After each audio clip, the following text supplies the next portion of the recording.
the card. Okay, so we're on the draw. I think I have to mulligan this, despite not, you know, again, not liking to mulligan too aggressively. This hand's really good, though. I think we put back the Darksteel Citadel. Whiskey, 20 months, thank you. Thoughts on Spell Snare and current meta? It's playable. There's maybe better options, though. Dude, the crowd is putting in some work. Ooh, we drew Ornithopter too. What a perfect draw. Okay, so with an Ornithopter draw, I'm supposed to lead on the Urza Saga. Urza Saga, so I can make a construct next turn and get Shadowspear a bit more aggressively. I noticed that recently played Junkoko, which is really similar to my current list. Just got surprised. Awesome, yeah. Yeah, definitely the Junkoko deck is, you know, I wasn't the first person to ever play a deck like it, but I may be the first person to play the main deck Fulminators. I don't know, maybe you did too. I've been liking it. It was my channel Fireball video this week.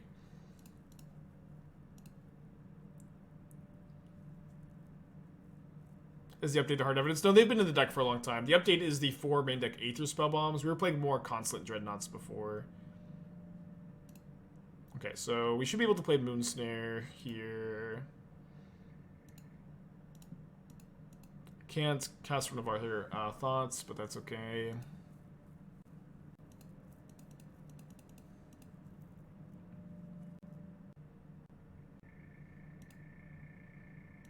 Another Thoughtcast. Kind of surprised they're attacking. I just have incredible blocks here. Maybe they're gonna Searing Blaze my construct, but I'm definitely taking these blocks. Good day, Kodal. This black-green rock is just unplayable. Well, yeah. I guess. It's just like, there's not, like, the only reason to play black-green rock over Jund or Rakdos, in my opinion, is because you like the cards that are available in black-green over the cards that are available in red.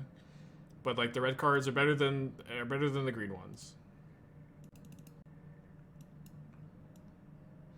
Okay, so I think I'm interested in these Flusterstorms. Like the fact that they counter Smash to Smithereens seems really important, and Deflecting Palm.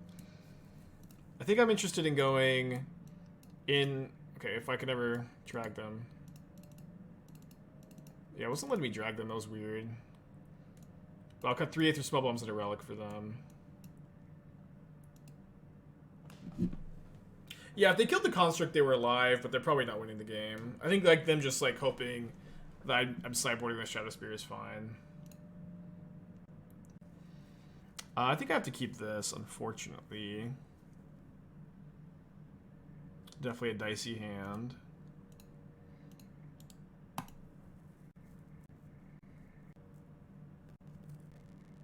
Can get there though. Definitely a good draw. Let's me Nettlecyst next turn. Is stream deck down? It's down all the time. If you're asking if it's down, it's down. It is not a consistent website. Okay. I think I'm not Flusterstorming Lava Spike. I think trying to save it maybe for Smash the Smithereens or Bolt on the Memnite is fine. Opponent spins a Rift Bolt. Takes me for 2, down to 14.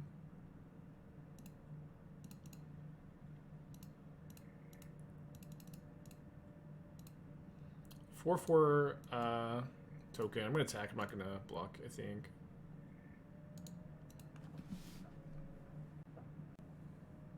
Down to 11 life.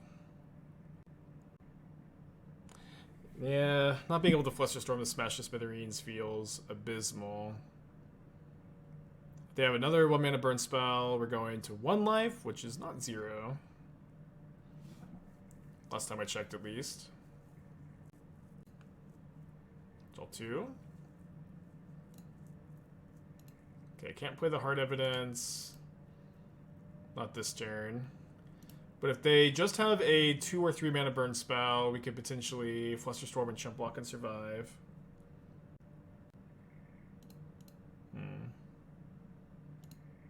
Do you have any experience with beaches in southern Texas? I mean, yeah. I think that, so the beaches in southern Texas are, they get shit talked a lot.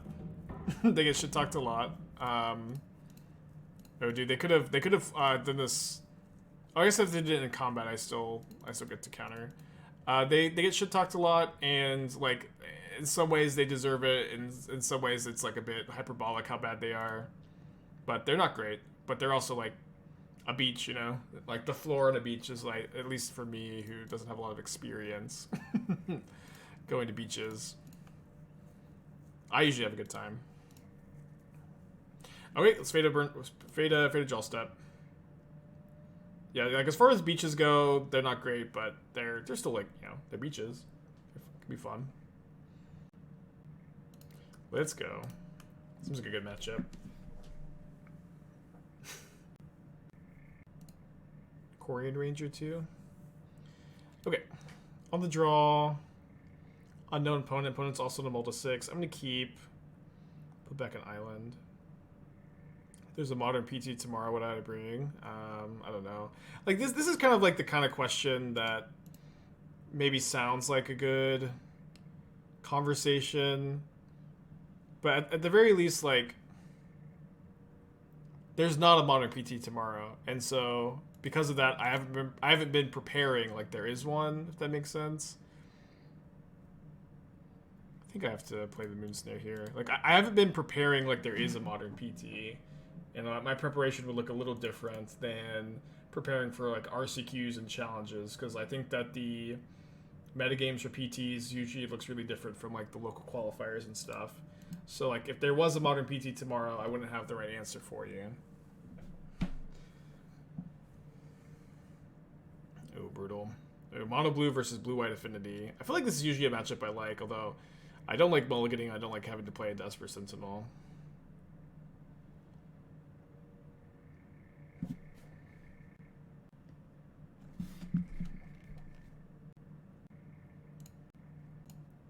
Yeah, Sentinel to play really, really good here.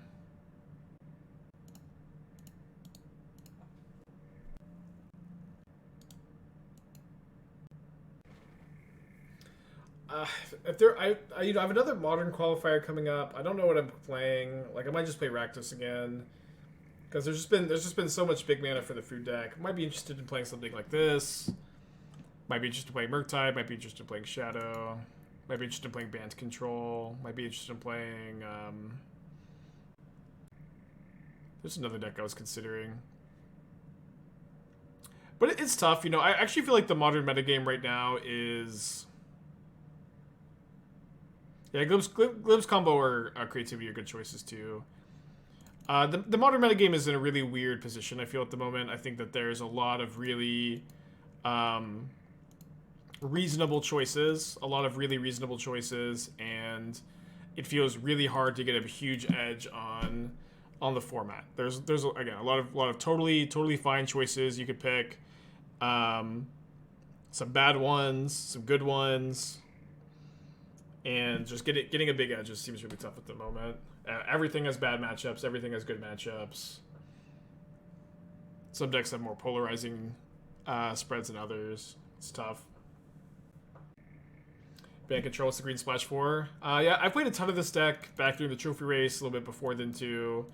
It is blue-white control, splash of green for abundant growth and Ice Fang, and then Endurance to the side, but you're also playing Yorion Companion. And so I think that Ice Fang is really good, but it's mostly good when you're playing Abundant Growth, especially in the 3-color deck. But I prefer the traditional creativity list or newer builds with Fable popping up. I would definitely play Fable in any creativity deck I would play. I would maybe be interested in playing Fable with Ren and 6 and Teferi, like the more traditional builds too. But I cannot imagine registering a creativity deck without Fable. We've had this conversation kind of endlessly lately, and I'm not that interested in rehashing it over and over again. But I think that Fable is like too good to not play in the deck. It's like just fits the archetype so well. I did see the Webb telescope pictures. They're really cool. Maybe we could attack there. Yeah, probably should attack there. In a big event, do you think it's better to use your time to play a deck 40-45% or high variance? I mean, it's a pretty reductive question, right? Because the higher variance deck, like probably the best example is Aetherworks Marvel in Standard, where Aetherworks Marvel was a really high variance deck, but the power level was through the roof, and it was the best deck for the format. And like I played Aetherworks Marvel at that PT. I even think I had the best version of the deck, where I was playing Elder Deep Fiend and Kozilek's Return. So I was really like Elder Deep Fiend was good tech for the mirror because you had extra powerful hits in the mirror. And then yeah, I think my opponent's like kind of flooded, so I think I can't let them draw anything. You had extra good hits for the mirror, and then it was also good tech against zombies, which was like the second most popular deck by far. So I thought I had the best list in the room. Could have maybe moved the Nettlecyst over this turn. I think I want to keep getting my Affinity going. But I also mulliganed to 5 like 9 or 10 times on day 2. It was brutal. It was really, really bad. So like you know it's always a bit reductive of a question to ask, like, do you want to play something with a 45-50 matchup win percentage? Like that's what I was doing with Rakdos this last week, and I just kind of like lost those coin flips a couple times where I mulliganed on the play twice against 4-color Omnath, and I feel like I lost like largely because of those mulligans. I needed to fade one burn spell from a burn player, and I didn't, and I kind of lost because it was a more narrow, even matchup rather than a lopsided one. I needed to fade a top deck from Titan. I lost because I lost that coin flip too, and so it's just a tough thing to answer, right? Tough question to answer.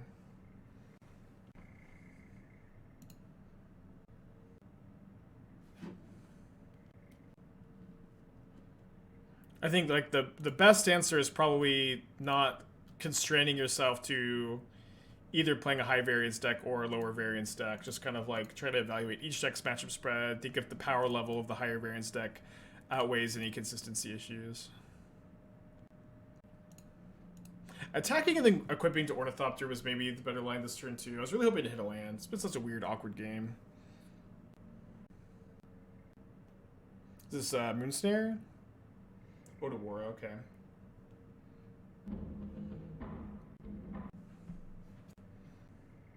Need them to continue bricking every draw step.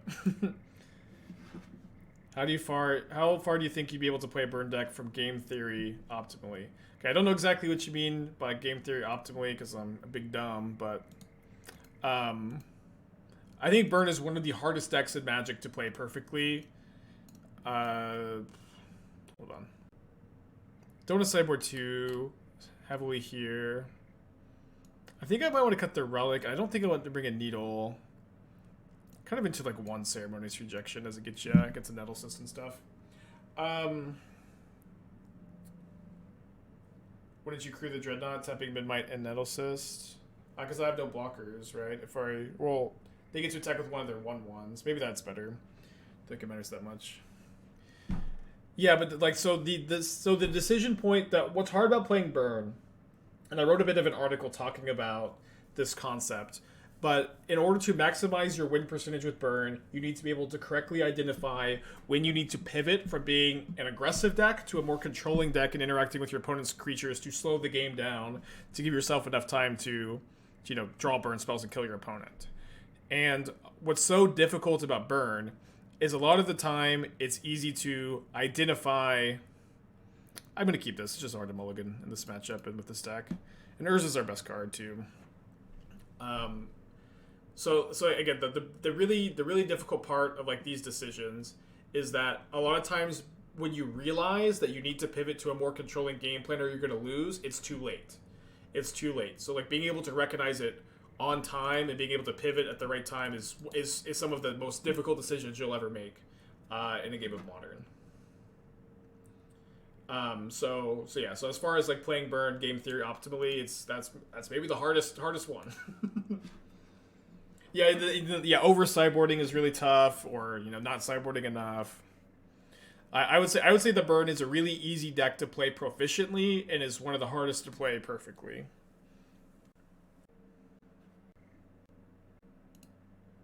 It's either Titan. Yeah, Titan. I agree. Is So Titan and Bird are a little different. Both are definitely very hard decks to play perfectly.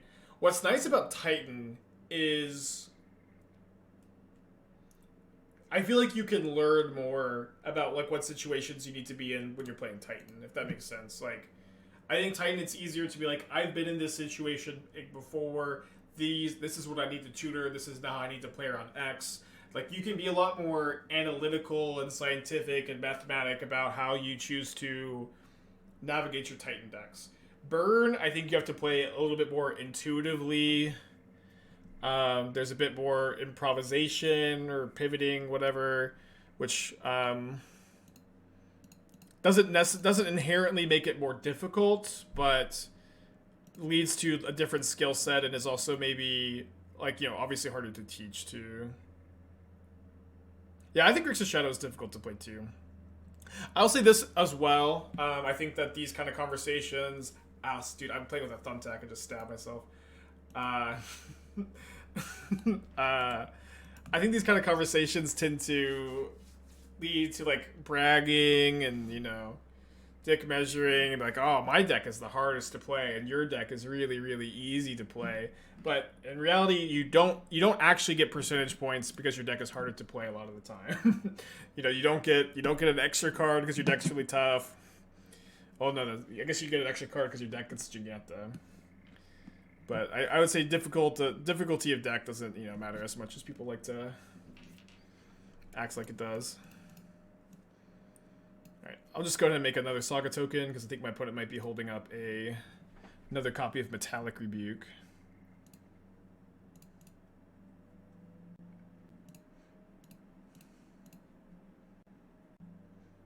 What's the easiest deck to play well? Yeah, so again, I usually will categorize pilots as being like either novice or proficient or master.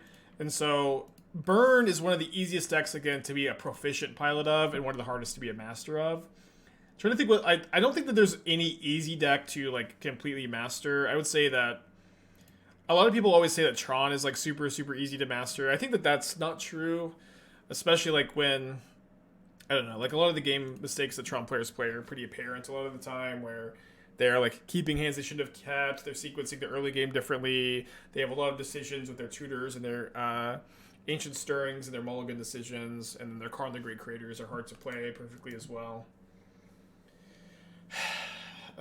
Maybe Valakut, like Wish Valakut is one of the easier ones to play masterfully. Yeah, Pollock, I agree with that. Hey Spider, how's it going? Oh, actually, Death and Taxes is the easiest and least skill-intensive deck in Magic in all formats. That was the answer all along. No, it's really the hardest because I can't figure out how they ever win. I can't figure out how they win. I guess I shouldn't be F6 actually. The common decks seem to be some of the hardest to play competitively, some of the easiest to master. Yeah, maybe. I'm told if I don't count as the D&D kind anymore, I'm supposed to ignore that. Okay. Yeah, I mean, if you want to identity change and not be the D&T guy anymore, I respect it. And I don't really view you like that. I just like to tease you. Yeah, I ended up not playing Break the Ice either, Walla, so I think that's probably just the right call. I guess I'm bouncing this Memnite.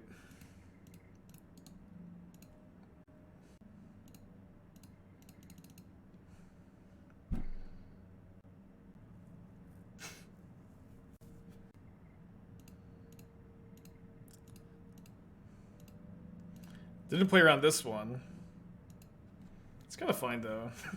It's kind of fine, kind of not fine, I guess. I don't know. I think we're still ahead.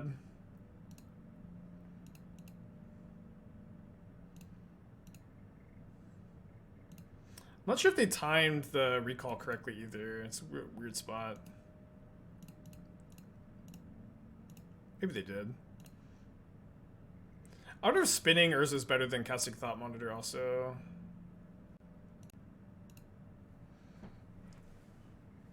Weird game.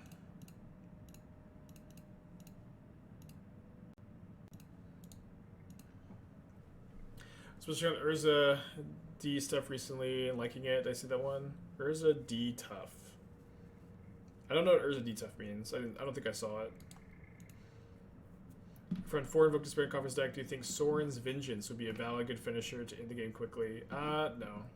Like, you're people get way too lost in the sauce with the mono black top end. Like, you don't have to play goofy cards like Soaring's Vengeance. You can play like cards that are going to be able to stabilize you more, or like give you card advantage and be a bit more consistent, like Archon of Cruelty, Gristlebrands, Karn the Great Crater, or sorry, Karn the Great Crater, Karn Liberated. I think Soaring's Vengeance can like be, 7 or I don't know how much mana that card is, but it can be a do nothing too often, I think.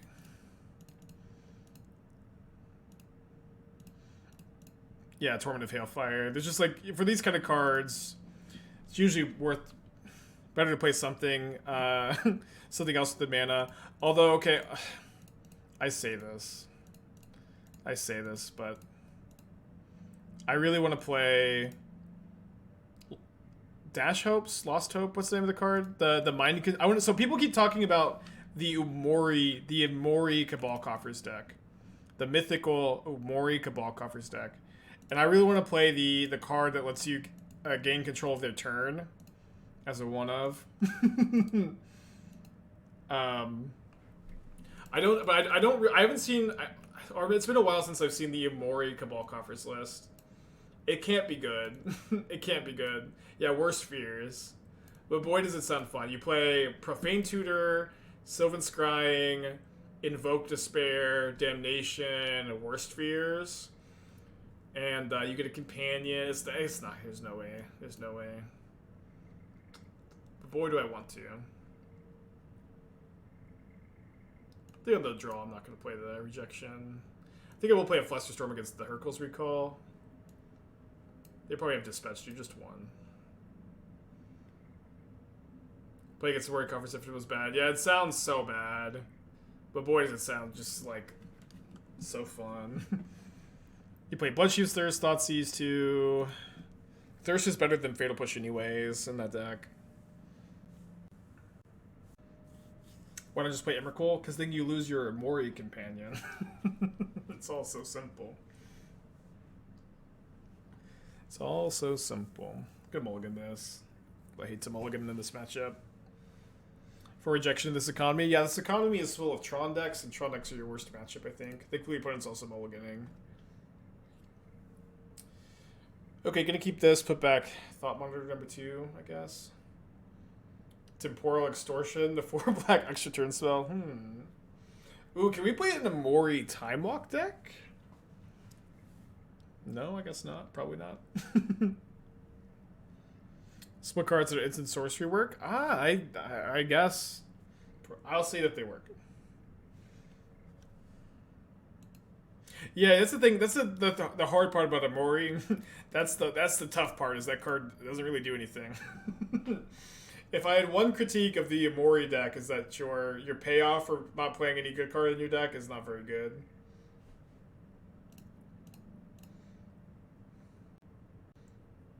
Obosh Coffer is possible. I think you need the even color tutors too much. But it would maybe be possible. Yeah. I do think that getting companion and big mana decks is really nice. Obviously, companions are pretty broken. Ooh, Giganta Worst Fears. Genius. Yeah, you could maybe Garuda Coffers would be better. Some people have done it. It's like not really that good. Hit the crab token. They do it Ornithopter. It's fine. So I have 2 artifacts in play. A little ways away from the Thought Monitor. I do like drawing a land. Crab Army, Rise Up. Do I want to trade Memnites? Yes, I will offer the trade. Not that I think it matters almost at all. But I've been making Urza Saga tokens. My Thought Monitor would be castable after that. Keep playing with the tack. Hey Doc, how's it going?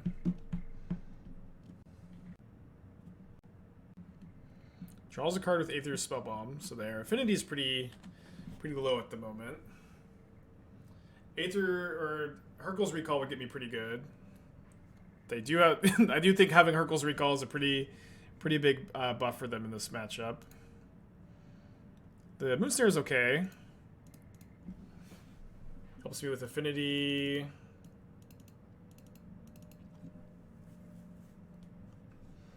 Does Lucky Clover have a shadowing, I think, in Modern? I think no. I think no. Just like most of the adventure spells are too low card quality. Copying Petty Theft, Stomp is like just like not good enough. Lucky they would need to print like new adventures in like Modern Horizons 5 or something. Yeah, that is an Ornithopter under a portable hole. They're gonna main phase make a token. They can't Thoughtcast, so I don't know why they're main phasing this. Oh, they're main phasing it because they have Metallic Rebuke. They have Metallic Rebuke. Although they didn't really need to. That's the only thing they can have up here. I guess they could have Dispatch.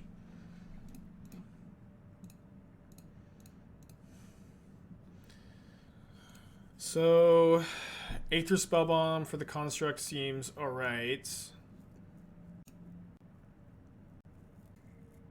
I could also get a Springleaf Drum and crack the clue. I think I'm just going to get the Aether Spellbomb. Attack with the construct first. Yeah, everybody always wants to play Reality Chip in the deck. I'm not really a fan. It's just kind of too mana intensive. And again, like I think the best payoffs are Thoughtcast, Thought Monitor, Urza, Nettlecyst, Urza Saga. That's 20 payoffs. I think that I'm pretty happy just playing the rest of the deck as enablers. That was a really aggressive chump block. So if they make another token, I'll bounce it before they can needle my Aether Spellbomb. The testing during Neoproof Heist was no good. No, the Reality Heist version was okay. I think that this version was better, but I didn't hate the Reality Heist one. I thought that was a good payoff. Definitely a very much more aggressive version. I think if there's ever a better payoff than Ravager, it'll be nice. But like the thing is with Reality Heist, you have to be able to heist into payoffs. Like heisting into Minmite or Springleaf Drum is not very good. So having Cranial Plating, Ravager, Thought Monitor as 12 artifact payoffs to pay off into was good, but Ravager was the worst one, I think. And if there was something else like on Nettlecyst, Cranial Plating, Thought Monitor's level, I'd be really interested in returning to this version. It's not that aggressive if they have Recall. No, it is, right? Because if they have Recall, I think they're going to want their constructs to be in play. They could take a hit and then be really ahead on board. Could have cast Thought Monitor after block. Oh, yeah. Well, we do read them as having Recall. That maybe is a good line. I do read my opponent as having Metallic Rebuke, for sure. Don't know what the other two cards is, but I think they have one Metallic Rebuke. So I guess... Oh, this costs 2 mana. It's actually really bad that it costs 2. So let me just attack first. Okay, so now they don't have Rebuke up anymore.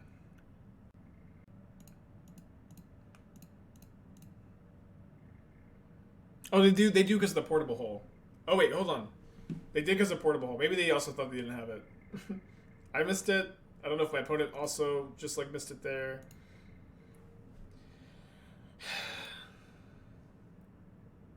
Maybe they're just bluffing the whole time. But I'm definitely just gonna triple Thought Monitor. I think this is the best way to hedge against a Recall. Just draw a billion cards. Simply just draw a billion cards, gamer. Easy peasy. Do you have any other RCQs in my area? I'm going to this. There's a sealed Double Masters one this weekend, which will be really fun. It's also going to be huge, and I'm not expecting to do very much prep for it because I stay very busy with the stream. I have a lot of other obligations this week too. But I'll do that one, and then there's another Modern one the week after, but I have tickets to the Kendrick concert, so can't go to that one. Yeah, I also have my 1/1 draw at the top 8. I'm kind of considering playing this deck for the next Modern RCQ. We'll see. Okay, let's keep this. I keep a pretty good 7. My 7 is like 3 lands, 2 Inquisitions, Seasoned Pyromancer, Kroxa. And then my opponent goes turn 1, Rogran Triumph, pass. She passes to me, and I Inquisition. And her hand is basic land, Omnath, 2 Fury, Solitude, Time Warp. So there's no targets for my Inquisition. I'm looking at my second Inquisition in hand, feeling horrible. And then she ends up drawing like land into Risen Reef and just, just has it. I think I'm going to wait a turn, not give them the card off the Sentinel. We'll see if is it going. I was playing Rakdos, so I ended up losing game 2 because my draw just lined up so poorly against hers. And then game 3, I'm on the play, and my opening hand is Takanuma as my only land, Thoughtseize, Voidwalker, Liliana, or something like that. So it was actually a pretty tempting one-lander, but on the play, I think that it had just a mulligan on a 7 without having mulliganed already. And then my 6-card hand was worse. I'm trying to remember exactly what it was. My 6-card hand, I think, was... my 6-card hand was 5 lands and... Oh, no, sorry, I don't have the... I can't Moonsnare into assist. Okay, that's fine. I'll just Urza next turn. My 6-card hand was 5 lands, 2 Inquisitions. So I mulliganed to 5. My 5-card hand had no lands. I was on the play, and I mulled to 4, and I lost. It was brutal. It was so bad. And then I played against a Titan opponent, and I needed to fade a Titan top deck in game 3, and I did not. That was my tournament. And that was my tournament. I really just had to... Do you have a 4-2? I have 4 Thoughtseize, 3 Inquisition. I mean, Inquisition, like, early is good against Omnath. Like, taking their removal, taking their Ren, taking their Teferis is important. But I will say I was pretty happy with my play over the weekend. I was happy with my deck selection. Just lost some important coin flips. Okay, gonna bring in a Needle for a Relic. This is our sideboard plan against Hammer. We did beat Hammer earlier, although on the draw there with a slower hand. Gonna take an L game 1. Yeah, Stream Decker seems to be down. It'll be back up at some point, hopefully. Yeah, nothing I can do about it.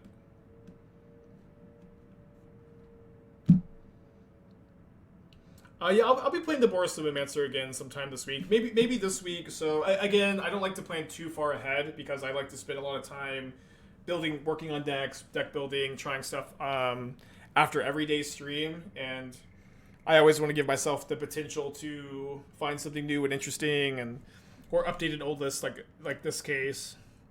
But if I fail to do that, then I'll probably play some more Boros Lumimancer this week.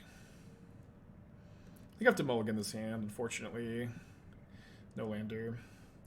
I don't think I'm supposed to bring in Rejection against them. I dilute a lot of my synergies. It feels kind of tough to have a good Ceremonious Rejection in this matchup too. I could be wrong. People do keep suggesting that I bring it in. I think this is my keep. Dookie, thank you for the 2 months. Good username. I need a good choice for this weekend. I could play this Ornithopter combo. I've been looking at Thopter combo a little bit again lately. We went on a big artifact kick when Kamigawa came out. I don't have a good Thopter combo list, though. Is this deck too low to the ground to want some of Hearse over some relics? You could play a Hearse, I guess. We only have 1 relic in the main. I think you wouldn't keep the relic in the main.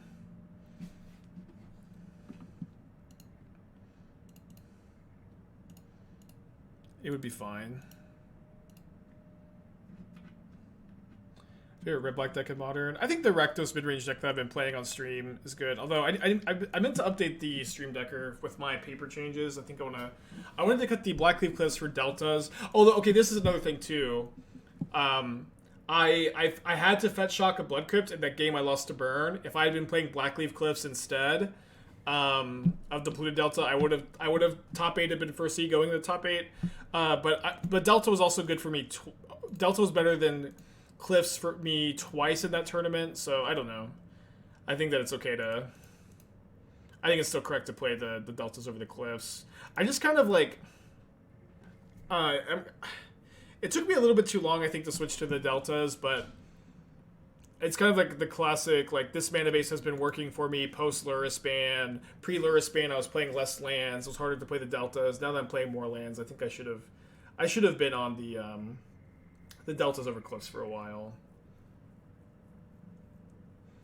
And then the extra Deltas let you keep in Fatal Push in against, like, one Fatal Push in against Omnath, which is, like, fine. You might put on a Spell Pierce. I'm going to name Inkmoth Nexus here.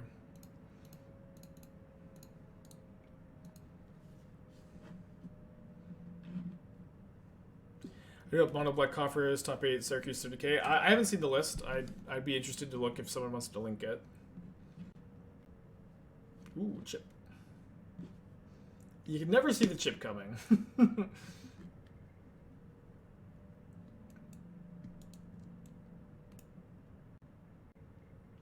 Only change, make us Apostle's Blessing over God's Willing. It stops everything God Willing does, but also gives pro artifact, costs 2 life.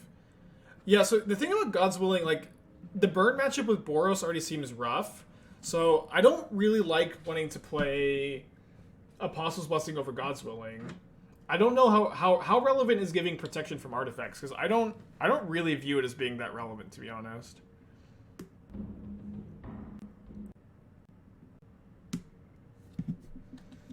I guess it wasn't top 8, okay.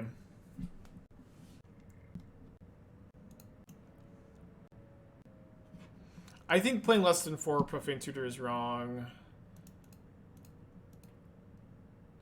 I'm not a big fan of Mazebind Tome either, but it could be better than I give it credit for. 3 Castle Lock Twin I think is also like 1 too many, but not a huge deal. Alright, gonna be a tough game to win, especially with that reality chip going.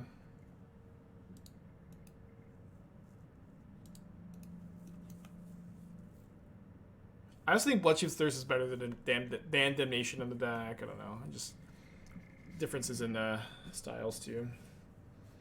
Have I played much Neo-Brand combo? Not really. No. You know, for that kind of deck, it's like if I don't have ideas on how to improve upon it, I'm not very likely to play the strategy on stream. All right, 2-1. It's some like this deck has a really good 4-color matchup. We're playing against it now, and I'm really happy. It's a deck that feels bad to lose to. It also has a ton of really bad matchups. It just has a good matchup against your pet deck, I think. I would guess. You know, I really agree with like most of the points Canister made in his article about how he doesn't even think 4-color Omnath is a good choice for a tournament. I think that maybe that's the case for Magic Online more so than Paper though, where what happened here? Lost my main phase stop. In my experience, Paper players tend to skew a little bit towards Murktide, Hammertime, Blue-White Control, which is like, and Grixis Shadow, which is definitely the exact matchup spread that 4-color is good against. But 4-color has a lot of weaknesses in the format. I think calling it oppressive is just a disingenuous characterization.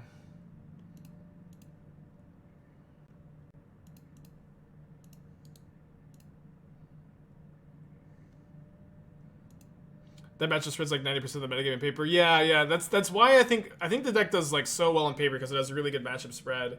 But on Magic Online, there's a lot more big mana decks, combo decks, linear strategies that the 4-color Omnath struggles against. Affinity style decks, especially this mono blue one, is really good against 4-color Omnath. We played against them earlier, crushed them. I think we're very likely to crush them this game too.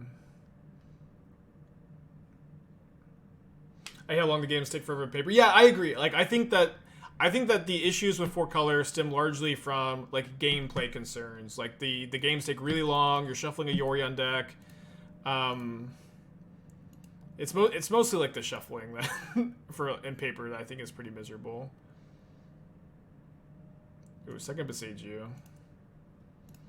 Okay, I don't think that I'm sacking this relic. I think I'm just going to lead on a Thoughtcast and then play Nettlecyst probably after that. I think Shadow is better for a tournament. I think Shadow's a fine choice. I almost played it this weekend. Shadow definitely has like somewhat more polarized matchups than Rakdos does. Like with Rakdos, there's very few things you really dread to see. With Shadow, like you're really upset to see Tron. You're not super happy to see Burn. You're really unhappy to see blue-white control, which is definitely more popular in paper too.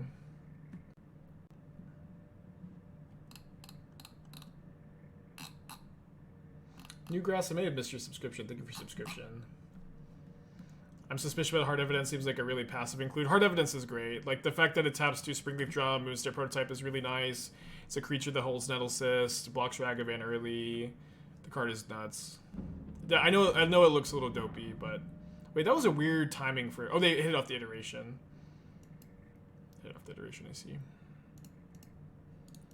I guess I'll just go Darksteel Citadel, Thought Monitor. Again, it's also maybe important to note that this is certainly a much more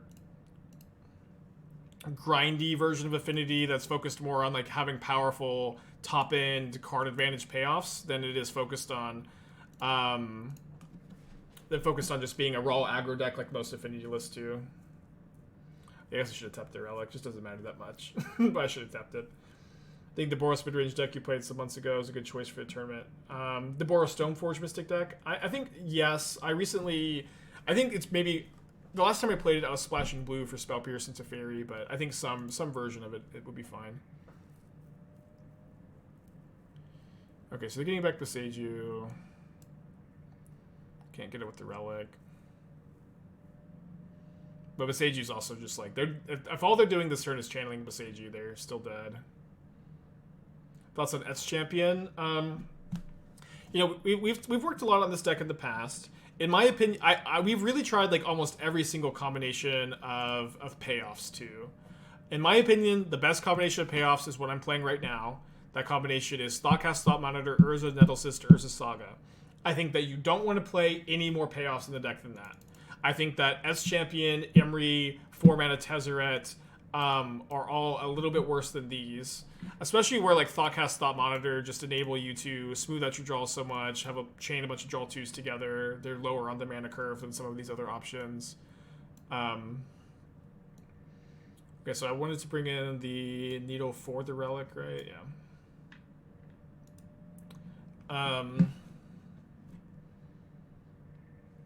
So that's my current opinion. There's obviously like a lot of different ways to build Affinity, and you can be more aggressive. We were talking about this version, this Reality Heist Affinity deck. At one point, I was playing S Champion over Arcbound Ravager. This one's a bit different, where, again, for Reality Heist, you don't want to be just hitting these dopey, cheap artifact enablers. That doesn't really make this a powerful effect. You need to be Reality Heisting into like 2 payoffs. And then the good payoffs to heist into are like Nettlecyst, Cranial Plating, Thought Monitor. And I think you need like 16 for heist to be good. And so I tried S Champion over Ravager. It felt a bit slow here. But this would definitely be a shell where S Champion would shine a lot more. Yeah, the 0-mana 4/4s are good for the faster builds, for sure. It's just kind of different styles of deck, right? Like this version is kind of like the cousin of the blue-white Affinity deck that's pretty popular, where it plays like slower, grindier, more mid-range, more interactive game plan. But this version is like more explosive, more acceleration, more consistent mana, less interaction. Deck is okay. Can we play Greg and Ozlothels now? Yeah, I'm still working on it, Dalton. But as soon as I crack the code in the list, we'll get it fired up. Okay, I think I'll keep this. Put back the second Nettlecyst, I guess. Yeah, the Ceremonious Rejections are for the Tron matchup. And Tron is pretty popular. Tron's a pretty bad matchup. I think I like that as the hedge.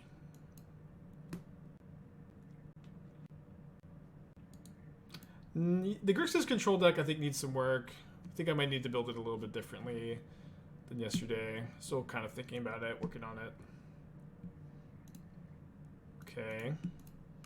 Probably don't want to play Memnite into the Ren and 6. Yeah, we won that one crazy game from Hammer Time. It was nuts.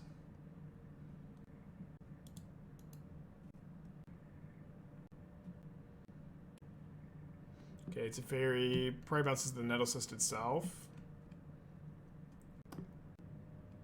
Yeah, we had a really mediocre day yesterday with the Grixis deck. I'm gonna draw a card.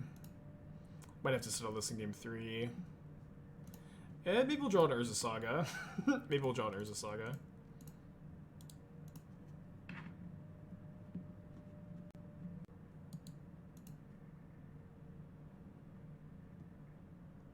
I guess Stream Decker's back up if we're getting a question about Oboro. Oh, no, it's not. Okay, Prismatic Ending. Might have to settle this in game 3. I guess I'll play the Memnite. If they want to minus, that's probably going to have to be an okay exchange for us. I was playing the mono blue typical control deck with the Merfolk God. Yeah. I had some issues with that version's construction. Yeah, the Oboro's there to know if Stream Decker's up or not. I uploaded the deck to go fish time being. Thank you, Marv. What's that?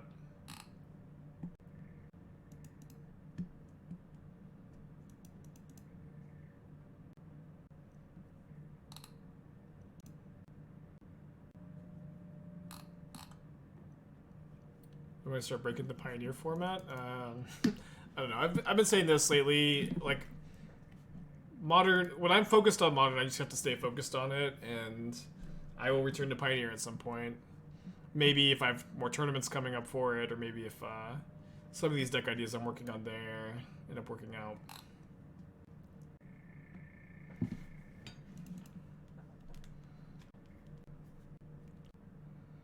Getting real close to clicking the concede button, though.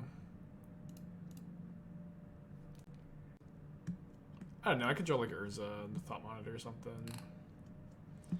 Yeah, I got some Double Masters pack. Wizards actually sent me some. It's pretty cool with them. Balancing response to fetch? You could. It's doesn't feel like necessarily a great exchange, though. I was thinking I wanted to crack the Spellbomb to draw a card, actually. Any updates to Reckless Anvil and Pioneer? So I think I like Doom's assessment that you're not that incentivized to play... You're not that incentivized to play... Sorry. Name Renin 6 here. You're not that incentivized to play actual Anvil anymore because of the popularity of Karn the Great Creator. So I thought I think that's like an accurate assessment for now. So they're chump blocking the construct so that they can bounce the needle, ultimate the Renin 6. I wonder how beatable that's going to be. Spike, don't you not like Karn? Don't I not like Karn? If you're asking about playing Karn the Great Creator in this deck, I really dislike playing Karn the Great Creator in Affinity. I think that Karn the Great Creator is specifically good in big mana decks, like Karn, Cabal Coffers, Titan. I think that the card does not shine in these kind of decks that are playing it a bit more fairly. I know you can theoretically turn to it with the mana acceleration, but those games are going to be a little too few, a little too far between. Should you have gone Shadowspear to Cryptid Tech Ren? Yeah, maybe I should have. I was a bit worried about Boseiju because they played a Boseiju for turn earlier in the game, and they had the ability to channel it because they have Omnath up, but that was maybe the better line. If you played Urza over making Construct, you could have used Otawara to bounce Walker. Yeah, maybe that was the better line too. Let you didn't think with 14 minutes. We're just so behind. Yeah, I could maybe throw the Memnite away too. Probably anything besides what we did that turn. We have to be able to play for game 3. This is a matchup that I like. I'm feeling okay. That's about switching some of our Spellbombs with Baubles. I don't like the thought too much. You know, Bauble is not a bad card in this deck for sure, but Bauble is also like always awkward in Affinity where it provides you affinity early, but you're also like wanting to use that. You like having that early cantrip is really important. So there's just always tension. It's not like as good of a top deck. And then I think the Aether Spellbombs in this very. Oh, sorry, I need to play Springleaf Drum turn 1. But I feel like the so I need to go Springleaf Drum into Hard Evidence. So it's always so hard to talk and play. But the Aether Spellbombs are really important with it because right now there's a lot of Murktide and Hammer Time. So I think cutting the Aether Spellbombs for baubles makes that matchup spread worse, which I think is not something you should be doing at the moment. Okay, I think I'm gonna hold these Ornithopters for now. Attack for 1, crack a clue token, try to find a land for Urza next turn. They have a Wrenn and 6, it'll be interesting to see if they minus on the Memnite or if they plus on the Misty. They plus on the Misty. So land's a good draw, some other good payoffs. Urza Saga is a particularly good draw.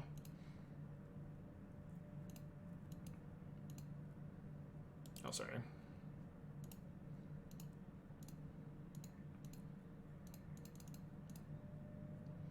I'm gonna play out 1 Ornithopter. It's kind of relevant if I draw Nettlecyst. I guess the second Ornithopter is better against Fury on Memnite, 3 damage on the Construct, too. If they have Verdict, I guess. It'd be great if my Urza lived. But we're going to be okay even if they spend this turn killing Urza. Although Urza's kind of hard for them to kill, too. I guess in the spot they would need Lightning Bolt plus Wrenn and 6 ping. Okay, Solitude, pitching Omnath, Locus of Creation. Hopefully they don't have Ephemerate. It's famous last words. They always have it, huh?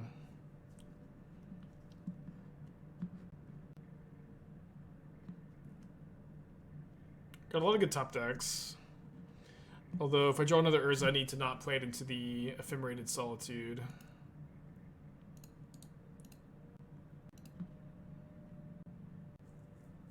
Yikes.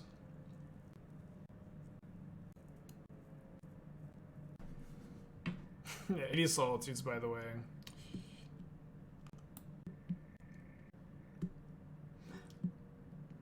It's so weird to me that a lot of the Omnath decks are playing just 2 Ephemerates now. The card is just so nasty.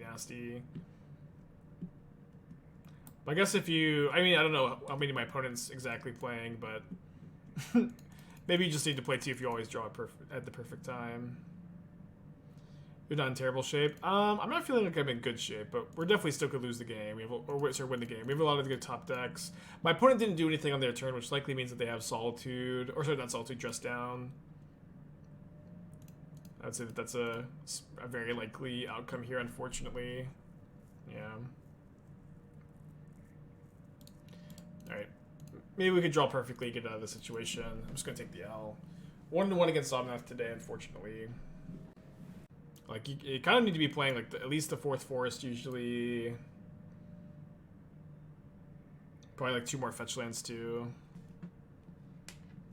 I guess I'm keeping this on the draw. Definitely needs a little bit of help, though. Elder Gargoth's time in the Sun and Modern has gone. The card, unfortunately, doesn't really line up that well against the red decks that it used to because of Unholy Heat. I wouldn't play that card ever. I'd probably play the 4th Endurance. You could consider playing some Endurance main. I think that would be pretty appealing too. Might be interested in 3rd Shattering Spree, obviously maintaining Obosh restriction.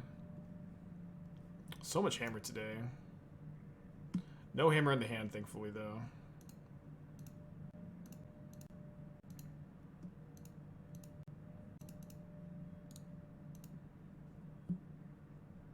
Any thoughts on revisiting Bant Elementals with Time Walks and Vince or whatnot? I mean, the problem with... I guess I should have attacked the Memnites. But the problem with that... Although I do get Shadowspeared. The problem with that is that every time you start to build the Bant Ephemerate control deck, it's a worse 4-color Omnath deck. The 4-color Omnath deck is the evolution of that strategy. So exciting, pet deck made it to tier 1. Unexciting, it's everybody's least favorite tier 1 deck.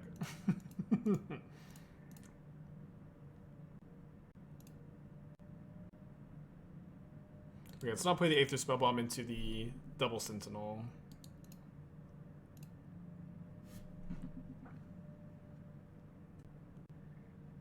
Content to make this trade. Soul Herder Omnath deck. I mean, you can build the deck that way. But it's just like you're playing one Soul Herder in like the existing 4-color piles. It's maybe not super interesting to me. And it's probably not as good either.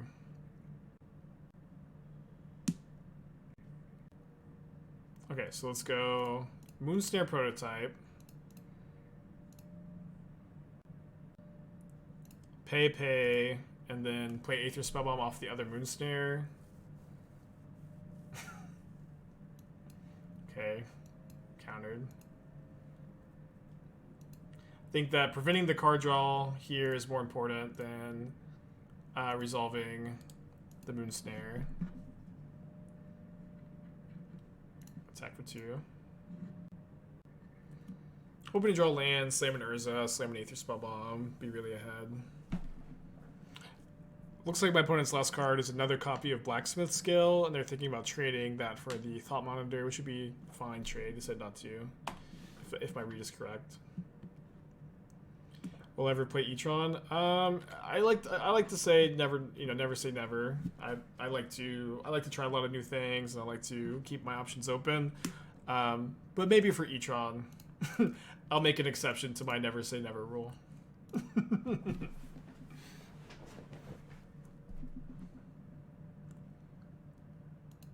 It's an archetype that I don't really care much for.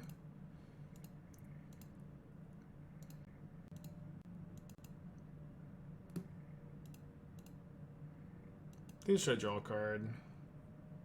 Because the Giver of Runes is shutting off the Spellbomb pretty good. Would I consider deck with Violent first for big tournament? Yeah, of course. Of course. What, playing Yawgmoth? I've been, wanting to work on Yawgmoth for a long time. The problem with like sitting down and working on Yawgmoth is like you have to like play Yawgmoth like a full-time job in order to like really figure out the best list for it. Is the issue. The small issue of just needing to treat it like a full-time job. And I have just too many other, I guess, I mean, it is my full-time job to play Magic, but I just feel like I've got too many other decks to work on to spend the amount of time I would need to spend to work on Yawgmoth. Yeah, that was maybe not the best way to phrase it, but like you have to play Yawgmoth like 40 hours a week in order to be able to innovate on it, and I just don't play enough of it. Yeah, I guess that this block makes sense. Probably shouldn't have fired up with the Thought Monitor. I don't know if all the deck techs are redeemed for today, but if there's a deck tech available, if it's available. If there's not, it's not. I don't know. All right, Urza will save us. But my opponent's draw has been pretty bad.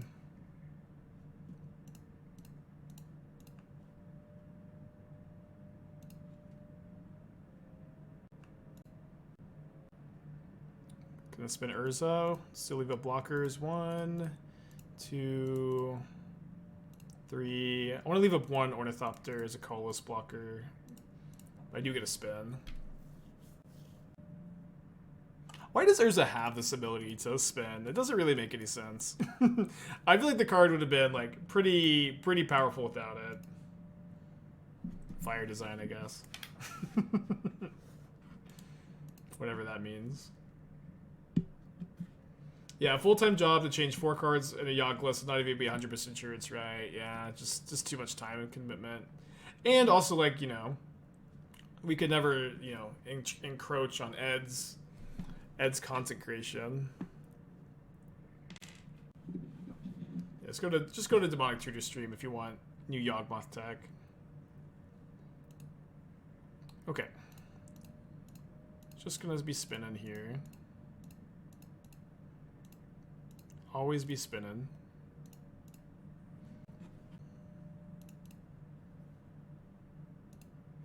Pretty sure we could pay for Nettlecyst. Definitely an issue that the Giver of Runes just gives them a good block for whatever here. Although, I think I can probably make it to where they have to... If I attack with both Thought Monitors, that's 3 points in the air. No, it's a little short of, like, putting enough pressure to force a block this turn. No, I can make an Urza Saga token.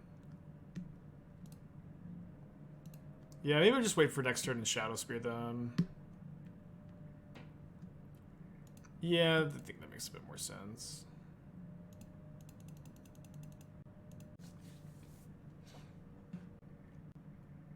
Equip Nettlecyst on Thought Monitor. I think I'm going to be equipping the Nettlecyst onto the Construct token, or one of my Construct tokens next turn, and then putting a Shadowspear on that. This is my current plan.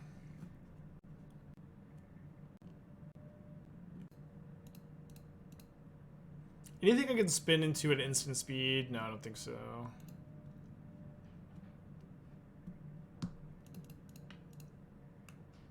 Yeah, just gonna make another construct for artifact count, get the Shadowspear, play Darksteel Citadel.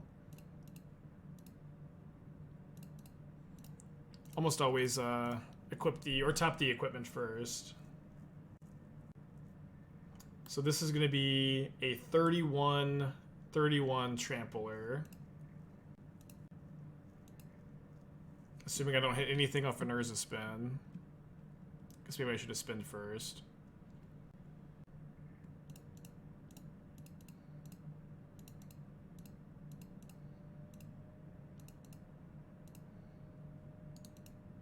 Okay. We've had some really, really kind Hammer Time opponents today who are conceding to us.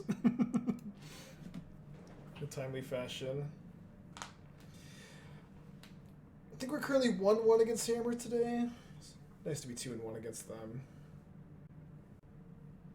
Sisse, Yogg, Urza, Passion Bonds, and the Eula. No, Eula's a rare, right? Isn't the mythic cycle Titania? Oh, that's a reprint. I don't know if this was like actually a cycle. Yeah, Eula's a rare.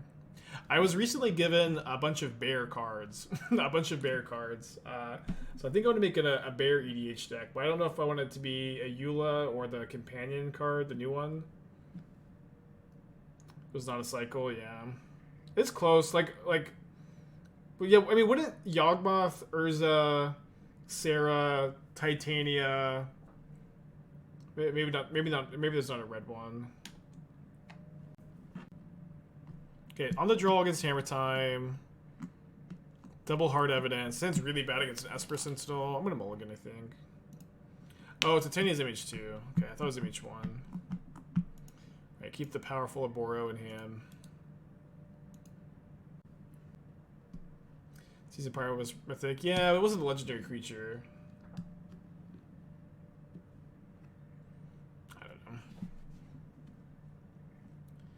Trying to read a bit too much into it, probably.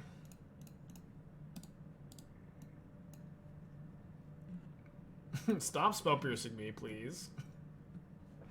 That'd be great if you could stop spell piercing me.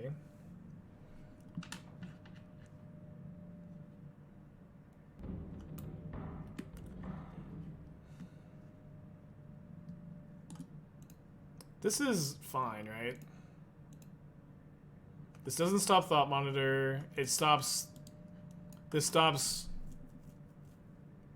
Memnite, Ornithopter, Thoughtcast if I don't have 5 lands. How the Grabber Drift decks performed. The Boros one was good. The Naya one was performed less good. Wasn't bad necessarily. But it grabs a Cauldron Completes, which is weird, into my Aether Spellbomb. Oh, stops Urza spins. Okay, okay. Why Oboro? I put Oboro in the deck so we have something to talk about on this freaking Twitch channel. Without Oboro in the deck, we just have nothing to talk about. But yeah, you can filter colorless into blue, and it has almost no downside. And then we get to have the same question a million times.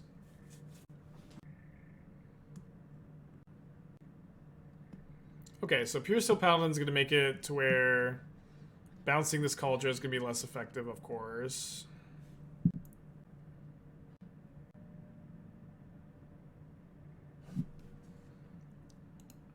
Yeah, if you want to save 80 bucks, you can play an island, and it'll be about as good and better against Blood Moon.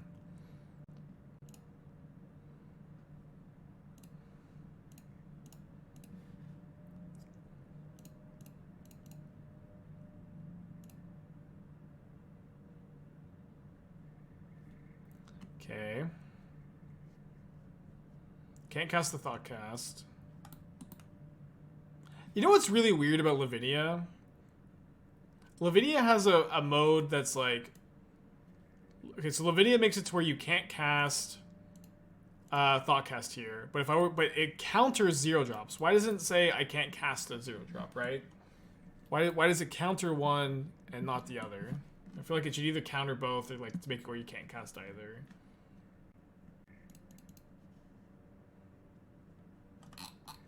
Well, they played a land for turn, so if they're moving the Nexus over to the... Or the Cauldron over to the Nexus, that's good. This is kind of fine. I might just take 5 here.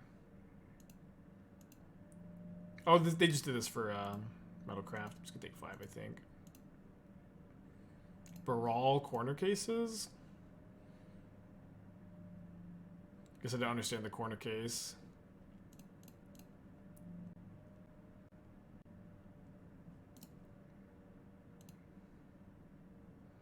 Pitching an elemental caverns for resistance play is really important. I see. I see. That must have been why. Okay, let's pass back. It doesn't counter 0 drops? It does. It literally counters 0 drops. So if our opponent casts a spell, if no mana was split to cast it, counter that spell. Although not with Sphere of, resistance in play.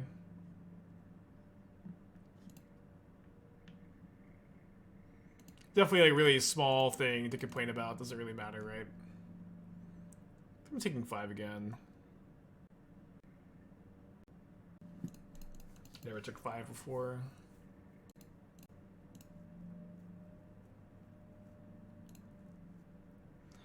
I would definitely describe Urza as being an above average draw here.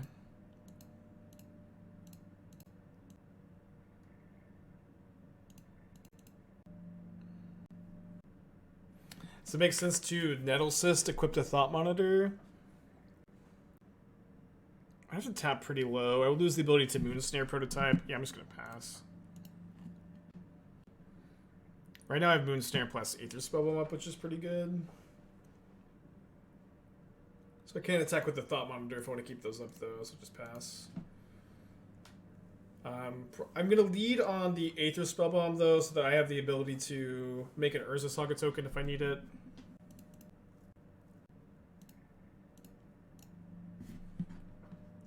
But to see Mishra's Bauble do this, huh? You still believe in Hard Evidence? Yeah, Hard Evidence is great. I know that, like... I mean, Hard Evidence is always the kind of card that you think about it, and you're like, oh, isn't that dopey? But it is just so impressive. It does exactly what the deck needs to do. It's a really, really good enabler. I love it.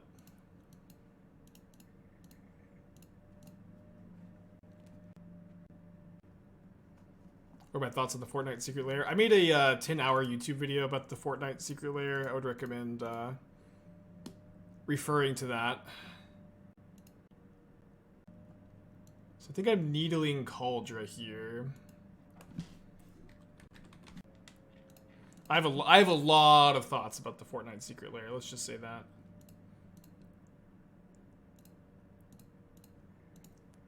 Let's just say that.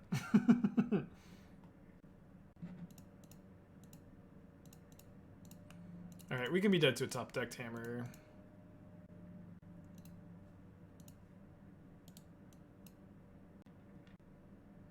Oh, sorry, I should have tapped this construct instead. Yeah, I thought this one could attack. Yeah, I can barely think about anything else besides the Fortnite Secret Lair.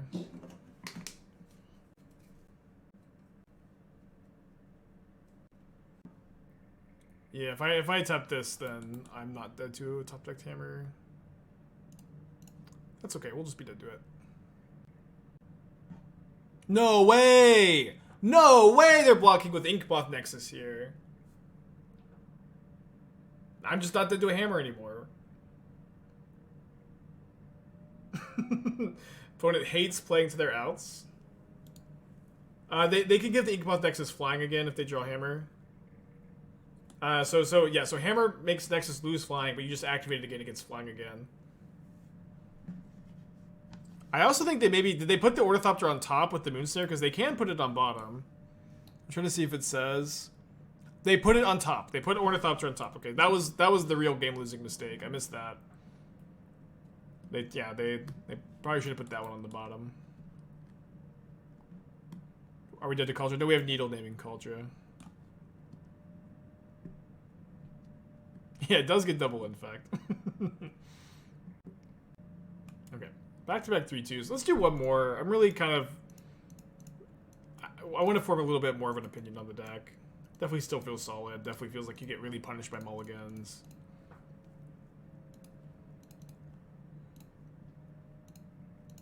Maybe I should just never mulligan. That could be my new strategy.